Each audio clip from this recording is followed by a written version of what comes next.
අපි දැන් ඇවිල්ලා ඉන්නේ බලපිටිය ස්ටේෂන් එකට. දැන් ඉතින් මෙතන ඉඳන් අපි යන්න පටන් ගන්නවා මාදුගඟේ බෝට් සවාරිය.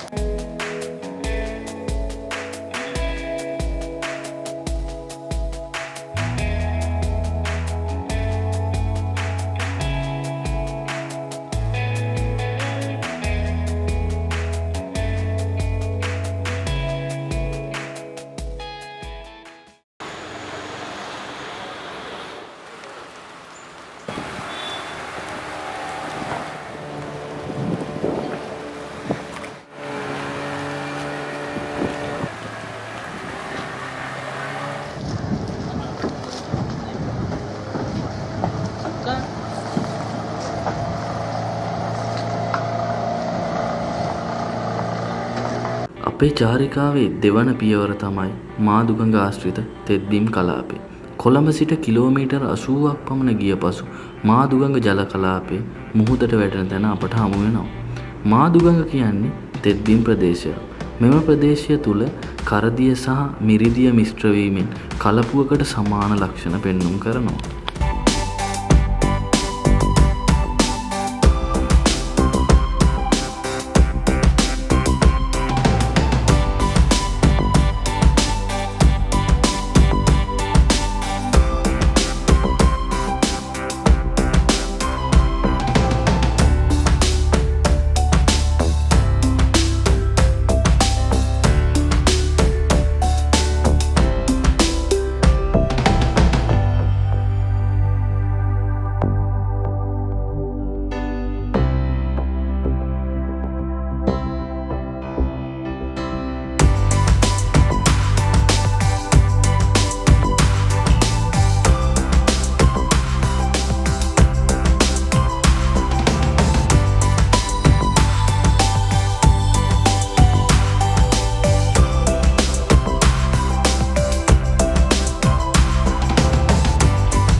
අපි කොහොම හරි දැන් අඩු ගන්න බෝට්ටුවක් හොයාගෙන මාදුගඟේ කිලෝමීටර 2ක් විතර ආවා.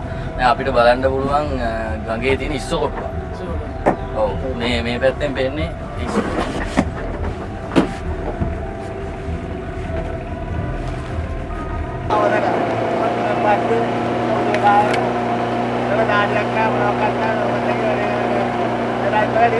ඉවල තොර මොකද මෙච්චර ඉස්ස වලට දැන් තියෙන්නේ. මේකනේ පුජා මේ වැඩේ මේක මචං කරදිය සහ මිරිදිය එකට එකතු වෙච්ච තැන. අපිට බෝට්ටුවේ ඊට පංකලුත් කිව්වේ එහෙමනේ.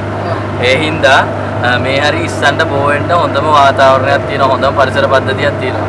ඒ හින්දා තමයි මේ විදියට ඉස්ස කොට ගොඩක් තියෙන්නේ.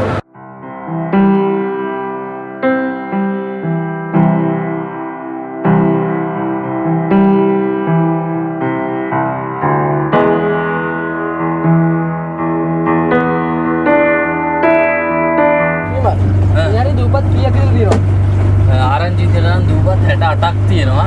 අර ඈතින් පේන්නේ ඒ වගේ ටිකක් ලොකු දූපත්. ඒ දූපත් වල ගොඩක් අය පදිංචි වෙලා ඉන්නවා. හැබැයි හුඟක් දූපත් වල කට්ටිය පදිංචි වෙලා නැහැ. අපි ගිහිල්ලා බලමු. මාදුගඟ තෙත්බිමේ මුළු විශාලත්වය හෙක්ටයාර් 915ක් වන අතර ඉන් හෙක්ටයාර් 770ක් ජලතලයෙන් යුතු වේ. තවත් හෙක්ටයාර 145ක් සමන්විත වන්නේ දූපත් සමූහයකනි. මේ දූපත් ගණන 60කටත් වඩා වැඩි අතර ඒවායින් දූපත් 36ක් නිවැරදිව හඳුනාගෙන නම් කර තිබෙනවා. මෙහි පවතින විශාලතම දූපත මාදුව වන අතර එය අක්‍ර 100ක් පමණ විශාලත්වයෙන් යුතුවේ. මෙතන ඉස්සරහා තියෙන මාළු කොටුවක්. මේ කකුල් මසාජ් කරන මාළුවෝ ඉන්නවා මෙතන.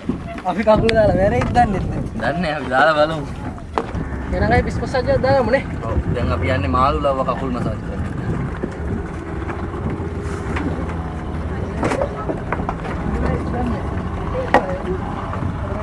අත දාලා බලන්න.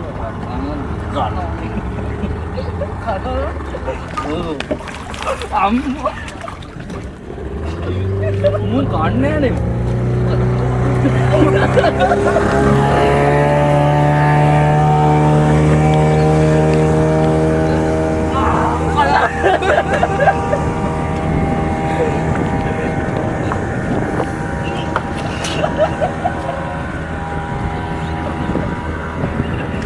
ඇත්තටම පට්ටාත.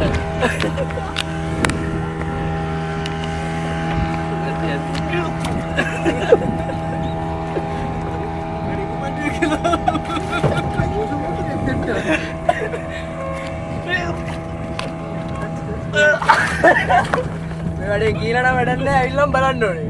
ඇවිල්ලම් බලන්න ඕනේ මේ මාදුගංගේ තියෙන තවත් එක විනෝද වෙන්න පුළුවන් තැනක් තමයි.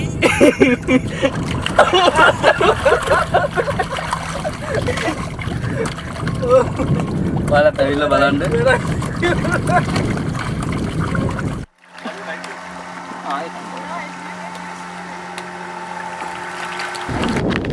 අඩෝ මේ බලන්න හැමතැනම සිලිකවර දාලා කාලා බං මේ සිලිකාර නෙමෙයි බං. නැත්තේ මොකද අර කහ යකෝ ජෙලිෆිෂ්ලා ඔබ දැක්ලා නැද්ද උන්? හොඳට බලන්න අල්ලන්න එපා බෑ ඈ. ඔව් නේන්න. ගෙදර ගෙනියමු දෙකේ. ඕන් ඉතින් මොනවා වුණත් ලස්සනයි නේද? ලස්සනයි මචං. අර ඈතින් පේනවා ඉතාමත් පළපුරුදු දීවරයෙක් මාළු බාන ආකාරයක්.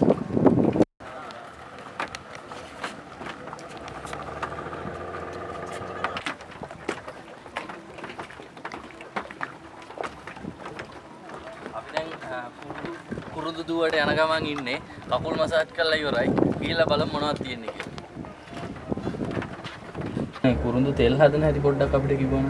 තෙල් හදන්නේ සාමාන්‍යයෙන් කොළ ග්‍රෑම් 300 350 ග්‍රෑම් 350 350ක් වගේ අටගානක් අරගෙන ඉන්නවා. ඒක කුරුඳු කොළ ගහනවා කියන්නේ කියන්නේ ලොකු මිටියක් බඳිනවා. ගෝයන් කොළ වගේ ලොකු මිටියක්. ඒ වගේ කටි දාලා ඉවරලා බොයිලර් එකට ලොකු බොයිලර් එකක්. ඒකට දාලා ඊට පස්සේ කරන්නේ වතුර දාලා කම්බනවා. කම්බලකට ඒකේ අර කුමාලේ පිට වෙනවනේ. කුමාලේ පිට වෙනකොට ඒකෙන් මේ වතුරයි තෙලුයි කාන්තුයි. ඒකෙන් තෙල් වෙනම අරගෙන තමයි මේ කුණු තෙල් ලීටර එකකට ග්‍රෑම් 350 වගේ ප්‍රමාණයක් කියලා යනවා. ඒ විදිහට තමයි කුණු තෙල් හදන්නේ. හැම දැන් අපි හිතමු සිද්ධාලේප කියලා. හැම බාම් එකකටම ප්‍රධාන මාමුද්‍රව්‍ය හැටියට ගන්න මේක. ඔව්. ඉතින් අපි අහගත්තා කුරුඳු තෙල් තමයිලු හැම බාම් එකකටම ප්‍රධානම දේ විදිහට යොදා ගන්න. ඉතින් මාමට ගොඩක් ස්තුතියි අපිට විස්තර කිව්වා. හරි හරි. අපි දැන් ඒ කුරුඳු තලන හැටි බලලා කුරුඳු දුවද මඩ දුවද අපි ඒකට ගිහිල්ලා ඒකේ විස්තර ඔක්කොම බලලා ඉවරයි. දැන් තව මාදුගඟේ ඉස්සරහට යන ගමන් ඉන්නේ.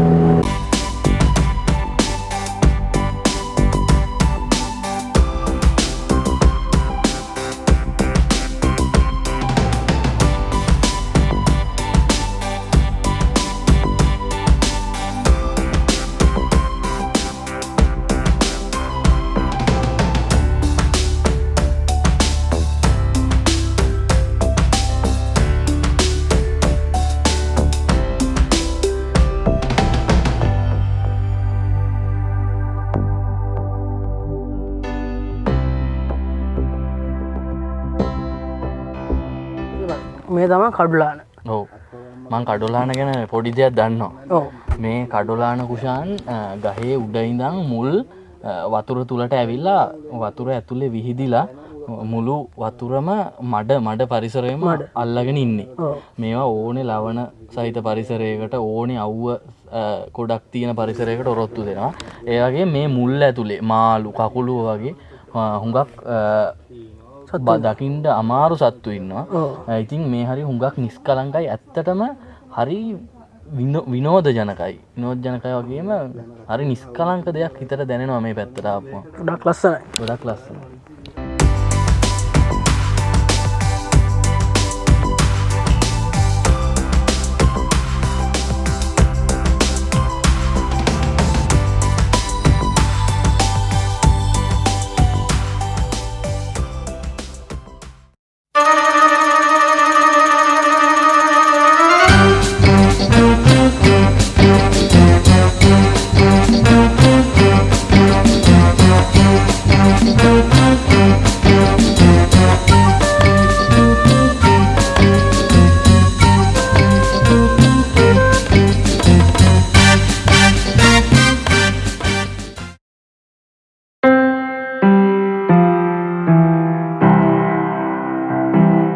මාදුගඟ තෙත්බීම් කලාපය ජලයෙන් පෝෂණය කරන ප්‍රධානතම පෝෂක මාර්ග වන්නේ මාගල ඇල, ලෙනගල ඇල, උණගස්වල ඇල, සීනි ගොඩ ඇල යන ඇල මාර්ගයි.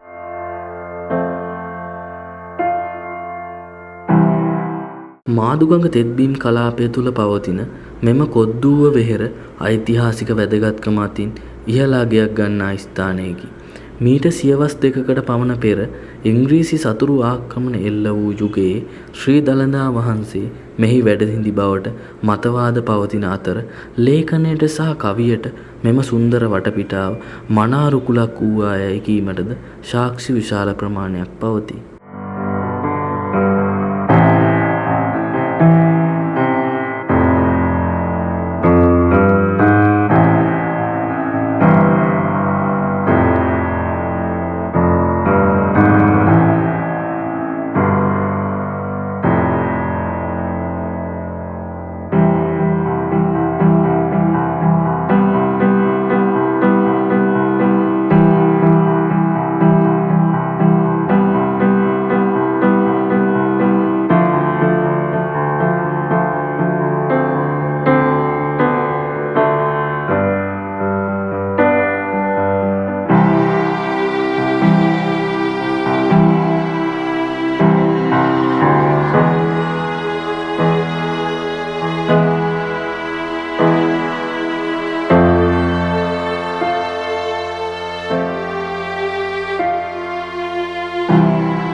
කුෂාන් අර ඈතින් පේන්නේ මාදුගඟේ තියෙන ලොකුම දූපත. මේ දූපතේ සම්පූර්ණ ජනගහනය 1000ක් විතර ඉන්නවා. 1000ක්. ඔව් 1000ක් ඉන්නවා. මේකේ එක පාසලක් තියෙනවා. පන්සල් දෙකක් තියෙනවා. මේ දූපත ඇතුලේ අපි දැනගත්ත විදිහට යන්න පුළුවන් ලොකුම වාහනේ තමයි ට්‍රීවිල් එක. මේ දූපතට වාහනේ පාලම තමයි අර ඈතින් පේන්නේ. අර ඈතින් පේන්නේ. ඒ පාලමේ එන්න පුළුවන් එකවරකට ට්‍රීවිල් එකක් විතරයි. දැනට පවතින දත්ත අනුව මාදුගඟ ආශ්‍රිතව කුරුළු විශේෂ 115ක් පමණද, කඩොලාන ආශ්‍රිතව වැවෙන ශාක වර්ග 14ක්ද, පිඹුරන්, කිඹුලන් වැනි උරගයන්ද, විල්මුවා, දියබල්ලා වැනි ශීරපායි සතුන්ද විශාල ප්‍රමාණයක් වාර්තා වේ. ඒ වාගේම ශ්‍රී ලංකාවෙන් හමුවන අතිශය දුර්ලභ කඩොලාන ශාකයක් වන රණමිල්ල දක්නට ලැබෙන්නේද මාදුගඟ ආශ්‍රිතව පමණි. අපිට මේ මාදුගී ගමනේදී අපිට ලොකු සහයෝගයක් ලබා දුන්නා ජාලියා බෝට්ටු සර්විස් එක. ඇත්තටම මේ කඩොලාන පරිසරයට ආදරය කරන මිනිස්සු ටිකක් මේ ව්‍යාපාරය කරගෙන යනවා. ඉතින් අපිට බය නැතුව කියන්න පුළුවන් ඔයාලා ආපු වෙලාවක මේ සර්විස් එක යූස් කරන්න කියලා.